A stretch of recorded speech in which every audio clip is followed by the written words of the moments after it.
मैं जानना चाहूँगी और मुझे ऐसा लग रहा है कि शायद आप सवालों से बच रहे हैं। मैं आपसे भी बच रहा हूँ, अपने से भी बच रहा हूँ। और सच ये है कि हमारा ये हाल बनाने में आप मीडिया बंधुओं का बहुत बड़ा रोल है।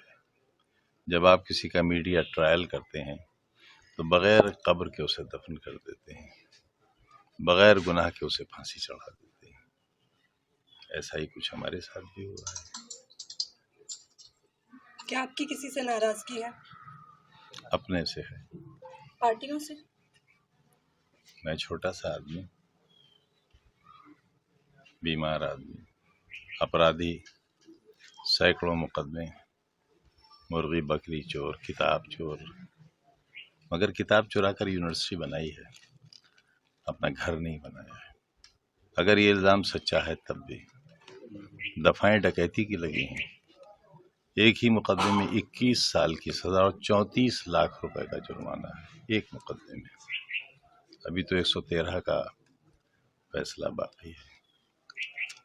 सर, आपने अभी एक बयान में कहा था, एक इंटरव्यू में कहा था कि इंडिया गठबंधन में मुसलमानों का रिप्रेजेंटेटिव नहीं है। उसको क्या देखते, क्या फ्यूचर नहीं, मुस्लिम राजनीति वो का? ये बात नहीं थी, वो कुछ और बात थी, आपने समझी गलत। आप जब खुद को, बल्कि आपके चाहने वालों के लिए आप एक बहुत बड़े और मुखर नेता हैं, लेकिन आप जब खुद को एक छोटे नेता के अपराधी हैं हम, जाने गए देश में भूमाफिया के नाम से। देश के 3 बड़े भूमाफिया, पहला भूमाफिया आजम खान, दूसरा मुख्तार अंसारी और तीसरा अतीक अहमद। उनमें मैं जिंदा बच गया हूँ। कब तक जिंदा हूँ ये मैं भी नहीं जानता। ये तो आरोप लगा रहे हैं, आप सत्यता क्यों बता रहे हैं इन्हें? यही सच है, इतिहास यही पढ़ा जाएगा, अदालतों के फैसले पढ़े जाएंगे और शायद इसके बाद मुझ जैसा हिम्मत नहीं करेगा कोई ऐसे काम करने की। कोई बच्चियों की स्कूल नहीं खोलेगा, कोई यूनिवर्सिटी नहीं बनाएगा। ये नुकसान मेरा नहीं हुआ है, मानवता का हुआ है। मैं तो मर जाऊंगा, इतना बड़ा विश्वविद्यालय छोड़कर चला जाऊंगा, खाली हाथ जाऊंगा।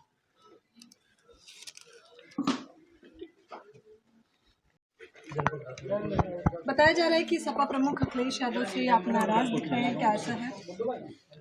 आपसे ये सूचना मिली, बात नहीं मालूम। मैं वही जानकारी लेना चाहूंगी कि आप हमें बताइए। मुझे ये खबर ही आपसे मिल रही है, क्योंकि खबरें तो आप ही फैलाते हैं, हम तो फैलाते नहीं। जो उत्तर प्रदेश में जिस प्रकार से सरकार चल रही है, बेलगाम बुलडोजर चल रहा है, उस पर क्या कुछ प्रतिक्रिया है आपकी? इस बारे में भी आप बेहतर बताएंगे। मैं तो 5 साल बाद जेल से निकला हूँ। लेकिन इस बात पे तो आप मुहर लगाएंगे कि किस प्रकार से तानाशाही रवैया देखने को मिल रहा है। हमारे हाथ में मोहर होती तो लगाते, हाथ ही नहीं है तो मोहर काहे से लगाएंगे। अब राजनीति में तस्वीर क्या होने वाली है? अभी तो सेहत ठीक करनी है, उसके बाद देखेंगे। आंखों का इलाज करना है, अपना करना है, तस्वीर देखने के काबिल अपने को बनाना है, तब बता पाएंगे। सर, सीजेआई पे हमला होता है, उसके बारे में क्या? अच्छी बात नहीं है, सहनशीलता की कमी है। वो सहनशीलता होना चाहिए जो मेरे प्यारे नबी में थी, हम में भी और औरों में भी। जब आप बात नबी की कर ही रहे हैं तो आपने वो तस्वीर नहीं, उस इशू पर नहीं मैं कह सकता। आई लव मोहम्मद, वो उलमा करेंगे, मैं आलिम नहीं। अखिलेश यादव का प्रोग्राम में क्या रहेगा, क्या आपकी तैयारी? मुझे कुछ नहीं मालूम, तशरीफ ला रहे हैं, मिलेंगे बस, और क्या।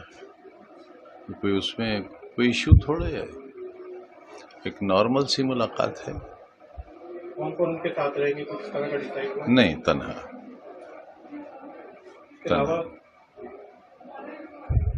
इसके अलावा जिस तरह सीजीआई पे कल जूते से हमला किया गया, अफसोसनाक है, बुरा है, बेहतर नहीं है। इतनी सहनशीलता होना चाहिए।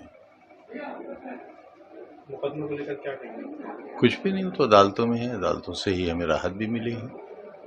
अगर अदालत से इंसाफ नहीं मिला तो बड़ी अदालत ने इंसाफ दिया भी है।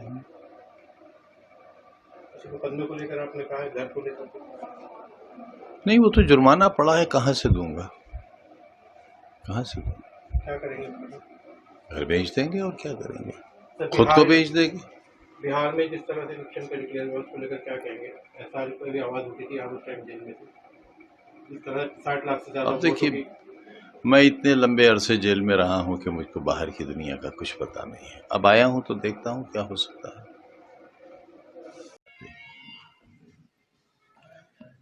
रहने को कोई कमरा भी नहीं है, गेस्ट हाउस में जगह नहीं मिलती, कहाँ जाऊं? कुछ कमाया होता तो होता, जो कमाया उसकी सजा पा रहा हूं। तो आप कह रहे हैं कि राजनीति में ईमानदारी होने का खामियाजा भुगतना पड़ रहा है। कपड़ों से पहचाना जाता, सजा तो मिलेगी।